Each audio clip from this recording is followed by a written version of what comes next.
आपसे जानना चाहूँगा कि अभी रोहतांग टनल का उद्घाटन जो है वो माननीय प्रधानमंत्री जी ने किया था और आप बड़े लंबे समय तक जो है वो मंडी संसदीय क्षेत्र के सांसद भी रहे हैं और केंद्रीय मंत्री भी रहे हैं। मुख्यमंत्री के रूप में भी आपने 6 बारी प्रदेश की सेवा करी है। तो इस महत्वपूर्ण टनल के ऊपर जो मनाली से आपके स्पीति का लाहौल का जो फासला है वो 45 किलोमीटर से कम कर केवल 9 किलोमीटर का हो गया है। तो इस पे आप क्या कहना चाहेंगे? ये जो सुरंग बनी है वो एक ऐतिहासिक है। हाँ जी। जिसकी नींव कांग्रेस सरकार के वक्त में हमारी जो पूर्व प्रधानमंत्री थी श्रीमती इंदिरा गांधी और मैं भी उस वक्त मौजूद था। हाँ जी। उसकी नींव रखी और उस सुरंग को बनाने का काम श्री गणेश हुआ। हाँ जी। अब इन वर्षों में आज वो सुरंग जो है हर रूप से बनकर तैयार हो गई है और यातायात के लिए खुल गई है। ये क्या ऐतिहासिक कदम था जो उस वक्त की कांग्रेस सरकार ने लिया और अब आज इसका उद्घाटन जो है वर्तमान प्रधानमंत्री जो देश के हैं नरेंद्र मोदी जी श्री नरेंद्र मोदी जी ने किया। मैं मौजूद नहीं था मगर मेरे पुत्र नेता प्रतिपक्ष भी मौजूद थे, मुकेश अग्निहोत्री जी, कांग्रेस विधायक दल की ओर से श्री अग्निहोत्री जी जो अध्यक्ष हैं वो मौजूद थे और अन्य कांग्रेस के लोग भी मौजूद थे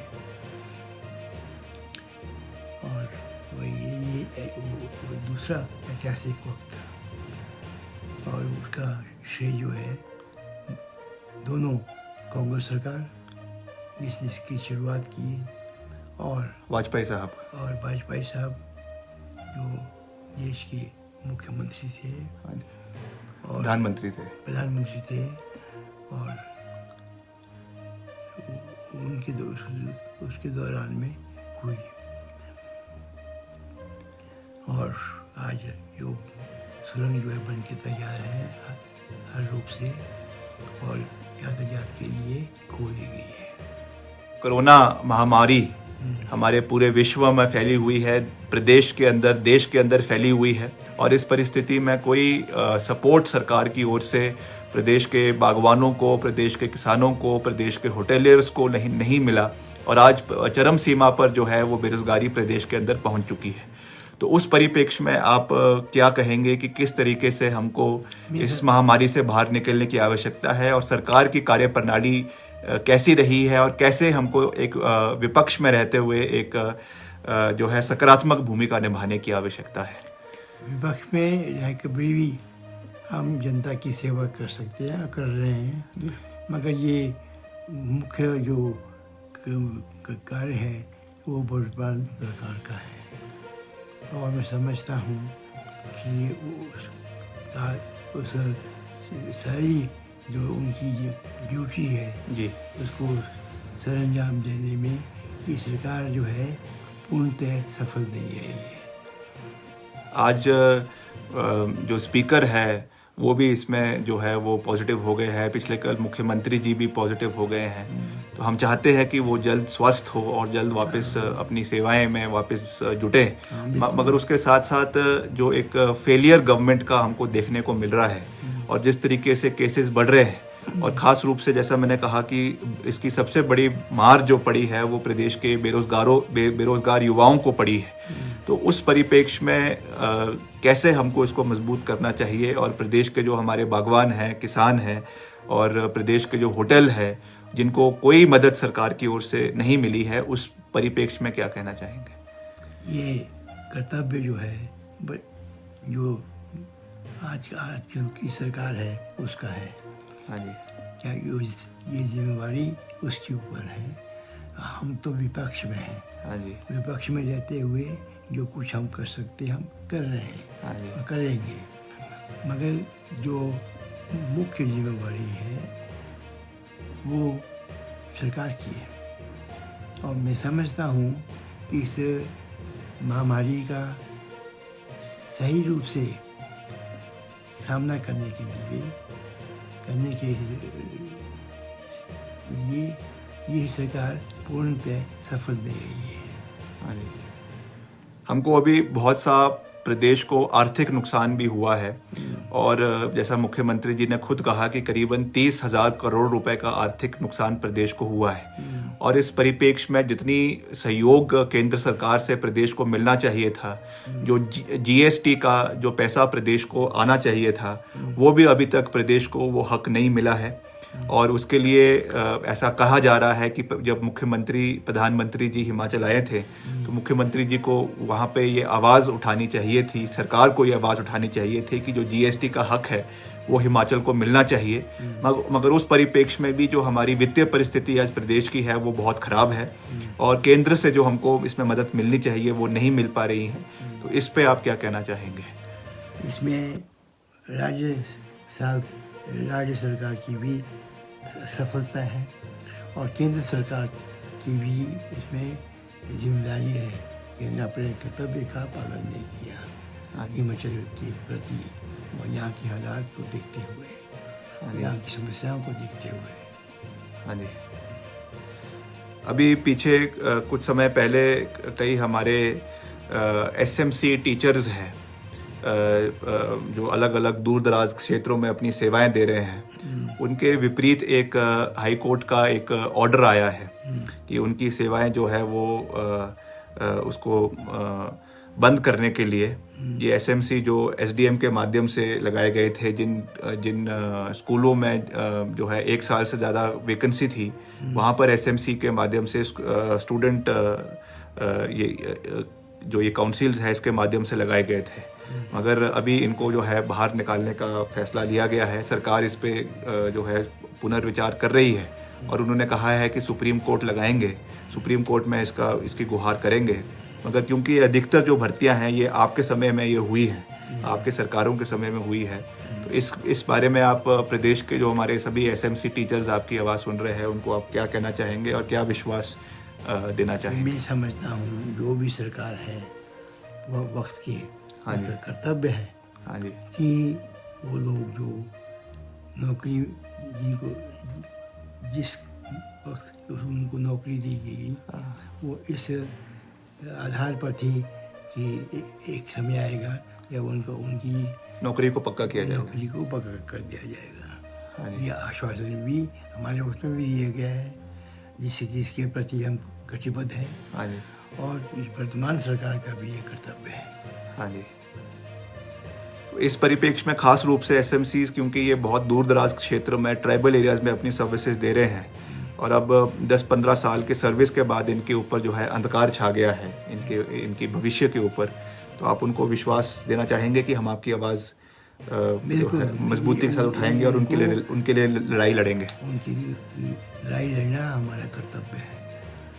उन्होंने इतने वर्ष जो है वो सरकारी जनता की सेवा में व्यतीत किए हैं, और हम उनको ये समय आ गया है जब उनकी सेवाओं को जो है वो परमानेंट किया जाए और वो भी पेंशन के हकदार हों। अभी हमारे कुछ समय बाद जो है पंचायती राज के चुनाव आने वाले हैं, और अभी बहुत सी नई पंचायतें जो है वो हमारे पूरे प्रदेश के अंदर बनी है डिलिमिटेशन के बाद, और नए ज़िला परिषद, पंचायत समिति, ग्राम पंचायतों के प्रधान अभी नए चुने जाएंगे। तो निश्चित तौर से उससे जो हमारा पंचायती राज है प्रदेश के अंदर वो मजबूत होगा। उस परिप्रेक्ष्य में आप कुछ कहना चाहेंगे? वो ये सरकार का कर्तव्य है कि जो लोग इस तरह से काफ़ी अरसे से जनता की सेवा कर रहे हैं दूर दराज इलाकों में भी, उनको जो है परमानेंट किया जाए, वो भी पेंशन के अधिकारी बने, और ताकि जो सेवाएं उन्होंने जनता की की और पर समय सरकार का कभी हाथ बचाया है, सरकार का कर्तव्य है कि उनको जो है वो उनका वेतनमान जो है वो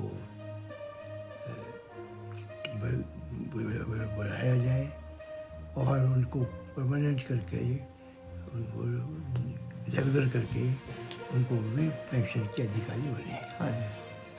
ये प्रदेश के अंदर जो आउटसोर्स कर्मचारी है उनका भी एक बहुत बड़ा मसला जो है हमारे समय में भी था जब कांग्रेस की सरकार थी, उसमें आपने बहुत महत्वपूर्ण कदम उठाया। जो उनका कॉन्ट्रैक्ट पीरियड है, आपके जो कॉन्ट्रैक्चुअल एम्प्लॉयज़ है उसे 8 साल से 6 साल किया और 6 साल से फिर 5 साल और फिर उसके बाद 3 साल किया है।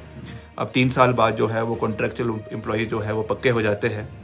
इसमें जो पुलिस कांस्टेबल्स प्रदेश के अंदर है जो 2015 के बाद लगे हैं, जो अपनी सेवाएं दे रहे हैं, और ख़ास रूप से अभी जो कोविड का समय था उसमें पुलिस कांस्टेबल्स ने फ्रंट फुट पे रहकर जो है वो लड़ाई लड़ी है। इस मसले को हमने विधानसभा में भी उठाया था कि उनका जो कॉन्ट्रैक्ट पीरियड है उसे जो है वो कम किया जाए।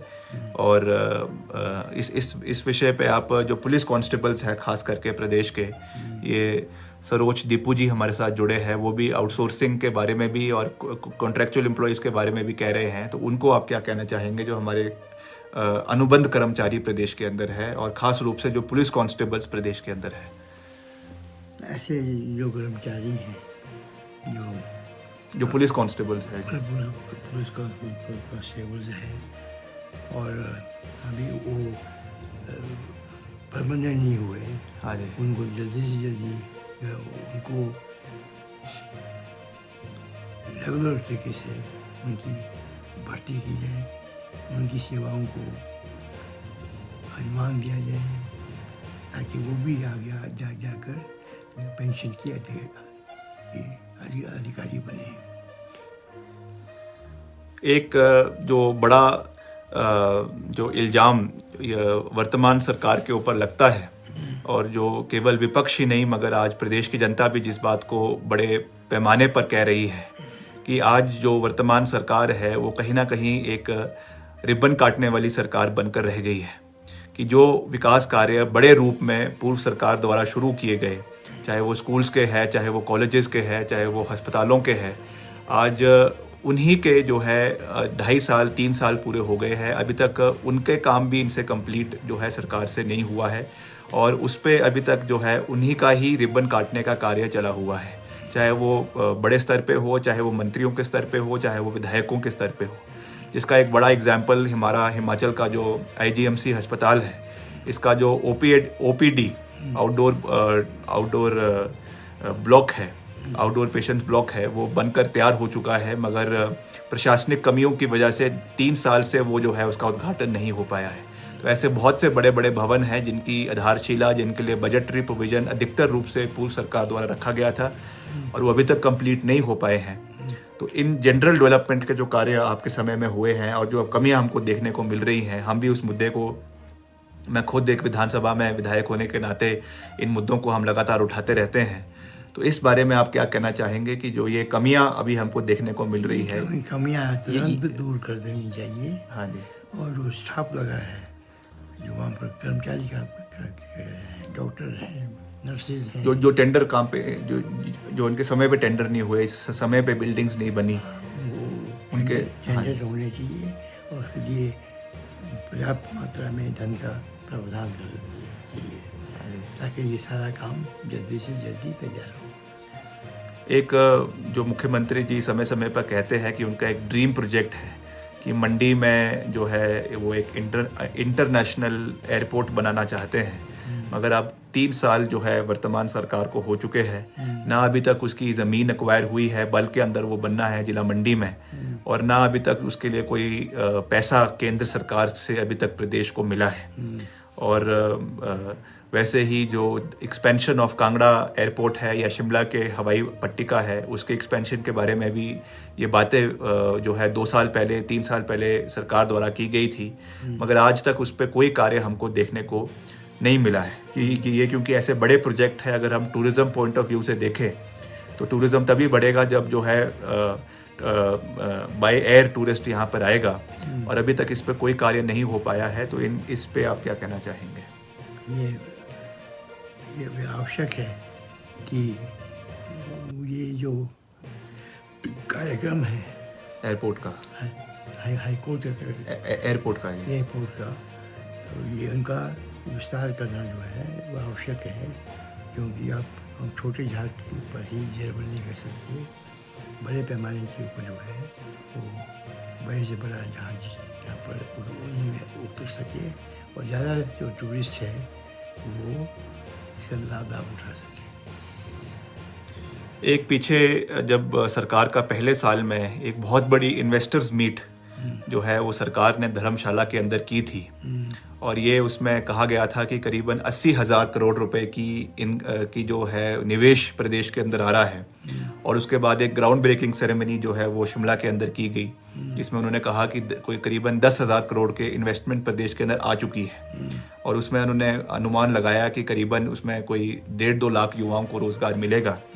मगर अब 3 साल सरकार को हो चुके हैं, ना कोई अभी तक कोई निवेश आया है, ना अभी तक कोई रोजगार प्रदेश के अंदर बढ़ा है। तो इस परिप्रेक्ष्य में, क्योंकि आज बेरोजगारी एक बहुत महत्वपूर्ण और एक इम्पॉर्टेंट सब्जेक्ट है युवाओं के बीच में, और ख़ास रूप से कोरोना काल में वैसे भी बेरोजगारी बहुत ज़्यादा प्रदेश के अंदर बढ़ चुकी है, करीबन 20 लाख प्रदेश के अंदर बेरोजगार युवा है।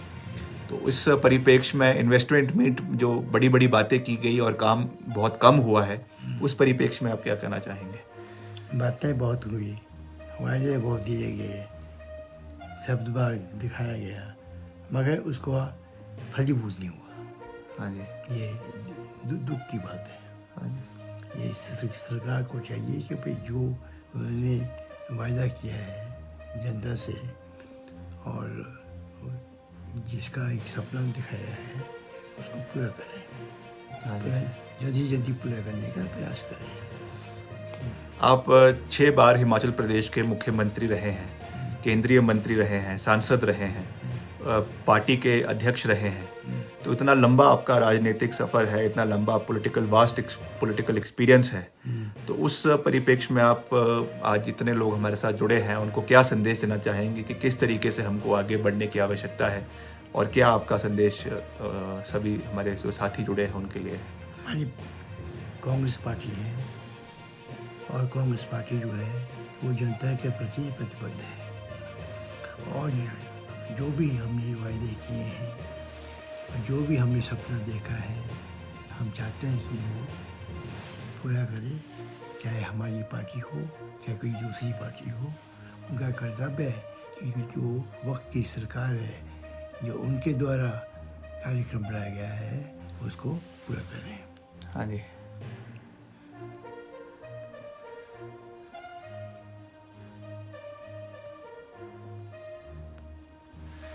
तो नमस्कार साथियों, मैं आज बहुत से लोगों ने जैसा हमको निवेदन किया था, बहुत से लोगों का हमें प्रदेश भर से फ़ोन आते रहते हैं समय समय पर कि कोरोना काल में आप वो जो है शिमला नहीं आ पाते।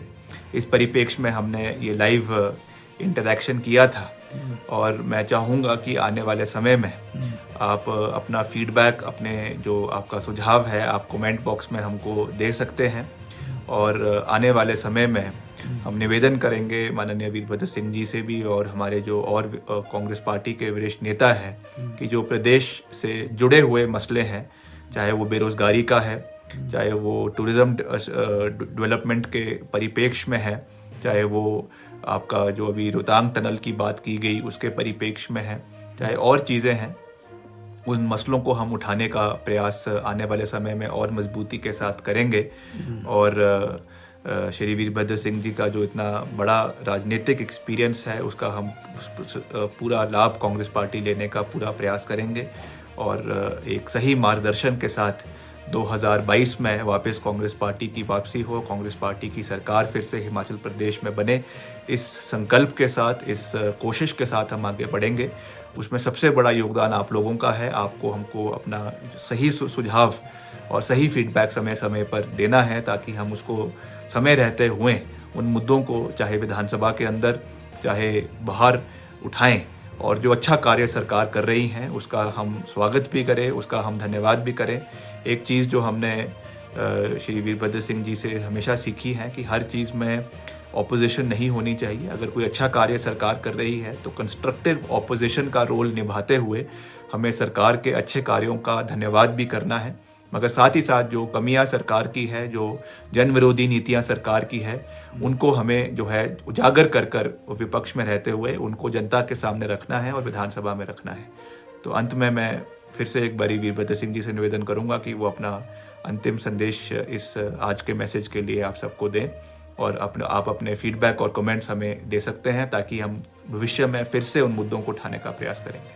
हम सब लोगों का, कांग्रेसियों को का विशेष करके ये कर्तव्य है कि वो अपने अंदर एकता बनाए रखें और मजबूती के साथ जनता के साथ क्षमता का साथ दें और वो जनता आगे बढ़े, लोग आगे बढ़े और हर प्रकार के विकास हों उसकी कोशिश करनी है। ये हमारा कर्तव्य है।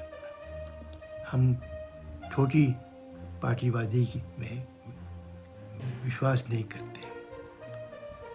हमारा कर्तव्य है, हमारी पार्टी बड़ी है और हमारी पार्टी जो है पुरानी है और जिसकी जड़ें मजबूत है, हमको वो जड़ों को और मजबूत बनाना है ताकि हम सब मिलकर जो है वो अपनी नीतियों को निभाते हुए इस प्रदेश का सेवा कर सकें। और जो कंस्ट्रक्टिव ऑपोजिशन की आपने बात करी थी उस पर क्या कहना चाहेंगे? सकारात्मक तरीके से अपोज करना नहीं, वो हमारा कर्तव्य है ऑपोजिशन में रहते हुए कि हम अपोज करें, मगर सिर्फ opposition for the sake of opposition वो नहीं होना चाहिए। जो अच्छा काम कुछ सरकार कर रही है उसकी सराहना भी करनी चाहिए, उसको भी स्वीकार करना चाहिए। जय हिंद, जय हिमाचल। जय